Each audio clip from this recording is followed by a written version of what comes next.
There are so many great wide receivers in the NFL today, but all of them can't make it to Canton. You have nothing to worry about. You're in. Your word? Me and Carlton got in? I mean, you're cool and all, but Carlton, well, he's not exactly our type. So who's in and who's out?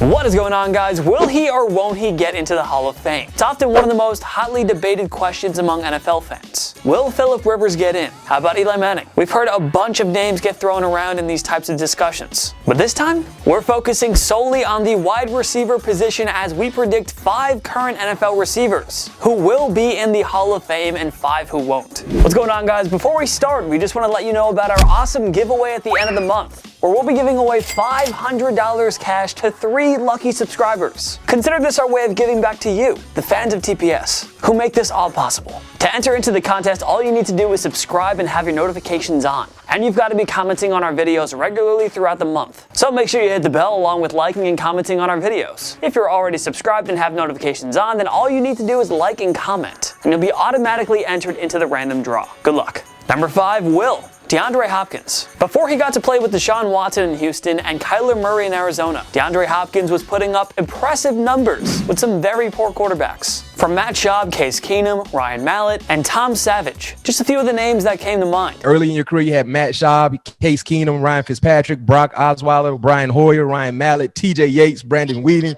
Tom Savage. And still, Hopkins' numbers were right up there with the NFL's best. But now that he's finally enjoyed the luxury of playing with top-notch signal callers, D-Hop has made his case as being the NFL's best wide receiver. 4 straight seasons of 90-plus receptions and over 1,100 receiving yards will do that to you. Hopkins is still in the midst of his prime and should only continue to pile up insane numbers with Murray. We're fairly confident these guys will move Arizona towards Super Bowl contention very soon. If Hopkins retired today, he'd probably be just short of Canton, but he easily has at least 5 more great years left in him. Maybe more. So all signs point towards him getting into the Hall. Although a Super Bowl championship probably wouldn't hurt either. Number 5 won't. Allen Robinson. Robinson's numbers with the Jacksonville Jaguars and Chicago Bears were utterly impressive, considering that he had no great quarterbacks to work with. Like Bortles, Mitch Trubisky, and eventually Nick Foles would have looked much worse if they didn't have A-Rod to throw the ball to. You can make a strong case that Robinson would be a top 5 receiver with a top-notch quarterback. But as much as we like him, it's very difficult to envision him beating out the other stud wideouts of today's NFL for a spot in Canton. 2020 marked just the 3rd 1,000-yard season of Robinson's career. You're realistically gonna need a minimum of 7 of those to put up the stats that would garner consideration for the Hall of Fame. The Pro Bowl and All-Pro selections just aren't there. So unless Robinson plays with an elite quarterback over the long run who can further maximize his talents, we don't think he has much of a chance. Longevity will be a key factor here. He probably needs 5 to 7 more ultra-productive seasons just to have a chance. Easier said than done, so our guess is no. Number 4, Will. Michael Thomas. We'd like to have Thomas higher on this list, but we obviously know that Drew Brees isn't going to be the one throwing him the ball over the remainder of his prime years. That said, we fully trust that no matter who his quarterback is, the 2019 Offensive Player of the Year will find a way to make things work. Thomas racked up at least 90 catches and 1,100 yards in his first 4 seasons. He led the NFL in receptions in 2018, and in 2019 he did it again, this time setting a single-season record with an insane 149 catches. Between the Offensive Player of the Year award, the 3 Pro Bowls, and 2 first-team All-Pro selections, and the fact he led the NFL in several major categories throughout his first 5 seasons, means that Thomas is clearly on a Hall of Fame trajectory already. There's a reason he goes by Can Guard Mike. Defenses have had to implement a lot of double or triple coverage to slow down the Ohio State product. We have every reason to believe that even in the post-Brees era, Thomas will continue to play at an insanely high level that will eventually earn him a spot in Canton. Number 4 won't. Julian Edelman. It's pretty rare for a 3-time Super Bowl champion and Super Bowl MVP who came through in the clutch time and time again to miss out on a Canton induction. But Julian Edelman is a unique case. Edelman may very well be the 2nd greatest wide receiver of all time when it comes to postseason performances, behind only the GOAT, Jerry Rice. I wouldn't mind being behind the GOAT. It's okay. I wouldn't be hurt by that. I'd be pretty flattered, to be honest. But Edelman doesn't have any Pro Bowl or All-Pro nods. He hasn't once led the NFL in a major receiving category, and his stats aren't even close to what other Hall of Famers are putting up over the course of their careers. I mean, did you know? He's not even relatively close to being in the top 100 for career receiving yards. Many folks also believe his PED suspension in the 2018 season will hurt his chances to get in even more. If there was a Hall of Fame for only postseason performances, Edelman would be a first ballot member, but his unimpressive regular season production will likely keep him from getting a yellow jacket. Number 3, Will. DAVANTE Adams. Adams has really made his case as the NFL's best wide receiver over the past 2 years. When Aaron Rodgers is healthy and feeding Adams the ball,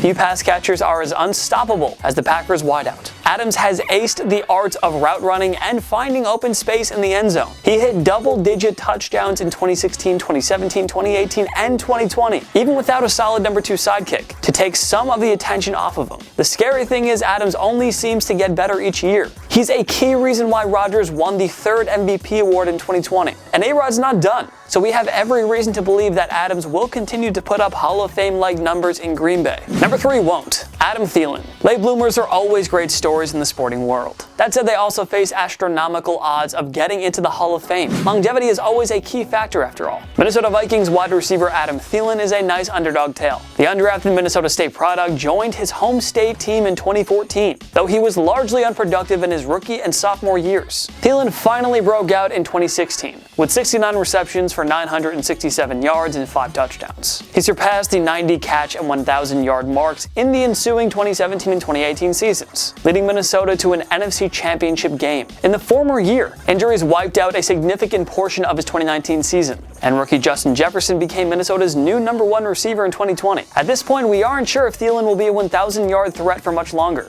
if he's still even that. Like Edelman, Thielen doesn't have the wow stats, and he hasn't led the NFL in any major receiving categories, but it's mainly the lack of longevity that'll hurt his case. Few receivers were as dominant as Thielen from 2016 to 18, but he just doesn't have the numbers or individual accomplishments to earn a spot in the Hall. Number 2, Will. Tyreek Hill. Now, Hill hasn't been around for as long as Hopkins or Adams, and his production hasn't been as strong as Michael Thomas, who, like Hill, entered the NFL in 2016. But you have to factor in Hill's age, situation, and the fact he plays with the best quarterback in the world. For these reasons, Hill is number 2 on the Will list. Hill's production has been ridiculous since his 2017 breakout year. He is virtually unstoppable one-on-one. He and Patrick Mahomes are by far the NFL's most lethal combo since, I don't even know, maybe Tom Brady and Randy Moss. Hill is the NFL's most explosive receiver right now, regardless of stats. We saw him turn the tide in the 4th quarter of Super Bowl 54 against the San Francisco 49ers. It's ridiculous how wide open he gets down the field, even with opposing defenses paying so much attention to where he is on the field every play. The Kansas City Chiefs figure to win even more Super Bowls with their current roster too. So how could Hill possibly miss out on the Hall of Fame as long as Mahomes is his quarterback? These two guys could legitimately go down as the greatest duo of all time. Seriously, they're still relatively young and only entering the early stages of their respective primes. Number 2 won't. Amari Cooper. All around, it's been very consistent production from Cooper since his 2015 rookie year. He's good for somewhere in the area of 80 catches and over 1,000 receiving yards each year. Simply put,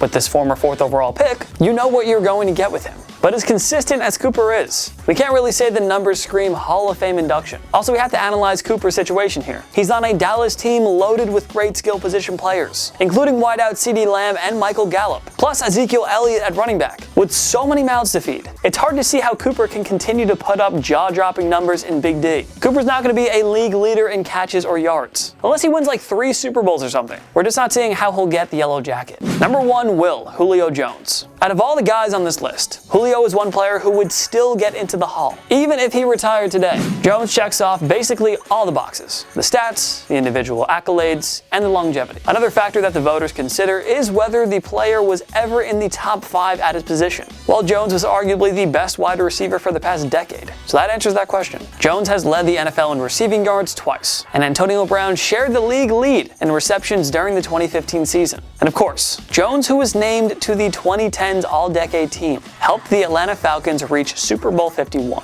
When you average more than 90 yards per game through your first 10 NFL seasons, you're most definitely a Hall of Fame talent. Even if Jones doesn't win a Super Bowl, and if he declines quicker than expected, he's already done enough to be an absolute lock at this point. That being said, you just know that Julio will continue to add to his Hall of Fame resume for a few more years. He's not done yet, but when he is, his next stop will definitely be Canton.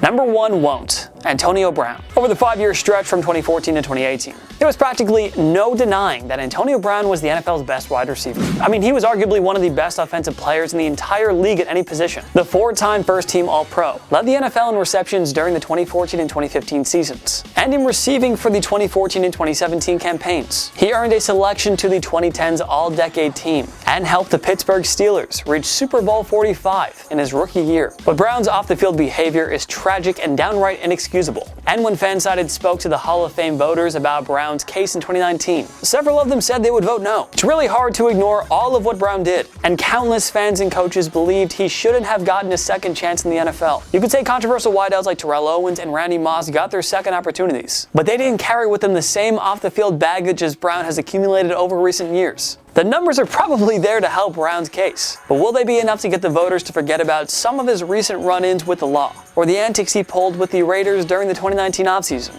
Some more productive seasons could help AB out, but time is not his side. And that's what makes me believe that Canton won't vote for him when it's all said and done. But he's got a Super Bowl ring, so I'm sure he doesn't care. Do you think we got it right with our predictions of who will and won't make the Hall of Fame? Join me in the comment section below. Make sure to follow myself and TPS on social media. We post great content all the time: Instagram, Twitter, TikTok, YouTube. Run everything, go subscribe, go follow, go check us out. If you like this video, give it a like. It takes one click down below and subscribe to TPS. We post videos every day. Every day is a new video. Of course, thank you so much for watching. I'm Jason Biondo. See you next time. My knee.